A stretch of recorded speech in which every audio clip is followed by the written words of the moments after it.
હવે સ્વાધ્યાય 1.11 ઊન સાથે ઘસેલા એક પોલિથીન ટુકડા પર 3 × 10⁻⁷ કુલમ્બ ઋણ વિદ્યુત ભાર છે.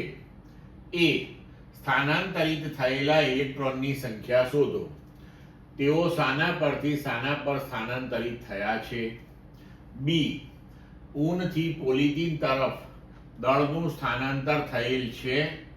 હવે જુઓ કે ઊન સાથે ઘસેલા એક પોલિથીન ટુકડા પર 3 × 10⁻⁷ કુલમ્બ ઋણ વિદ્યુત ભાર છે. તો હવે પોલિથીનના ટુકડા પર આટલો ઋણ વિદ્યુત ભાર છે, એનો મતલબ એ થયો કે પોલિથીનના ટુકડા પર ઇલેક્ટ્રોન જમા થયા હોવા જોઈએ, કારણ કે ઇલેક્ટ્રોન ઋણ વિદ્યુત ભારિત છે. બરોબર? તો અહીંયા આગળ ઊનથી પોલિથીન ટુકડા પર ઇલેક્ટ્રોન સ્થાનાંતરિત થયા છે. હવે એ જે ઇલેક્ટ્રોન સ્થાનાંતરિત થયા છે તેની સંખ્યા કેટલી એ આપણે ગણવાની છે. બરોબર? તો આપણે જાણીએ છીએ કે વિદ્યુત ભારોના ક્વોન્ટમીકરણ અનુસાર Q = N × E. તો હવે આપણને Q આપેલો છે, E નું મૂલ્ય આપણને ખબર છે, N શોધવાનો છે. તો ઇલેક્ટ્રોનની સંખ્યા N = Q/E.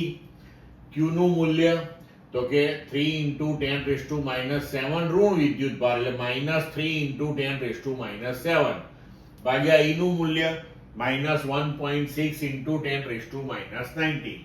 અને સાદું રૂપ આપીએ તો ઇલેક્ટ્રોનની સંખ્યા થશે 1.875 × 10⁻12. હવે બી. ઊનથી પોલિથીન તરફ દળનું સ્થાનાંતર થયેલ છે. હા, કારણ કે ઇલેક્ટ્રોન ઊનથી પોલિથીન તરફ સ્થાનાંતરિત થયા છે. તો જેટલા ઇલેક્ટ્રોન સ્થાનાંતરિત થયા એટલા ઇલેક્ટ્રોનનું દ્રવ્યમાન ઊન ઉપરથી પોલિથીન ઉપર ગયું. હવે ઇલેક્ટ્રોનનું દળ 9.1 × 10⁻31 કિલોગ્રામ છે.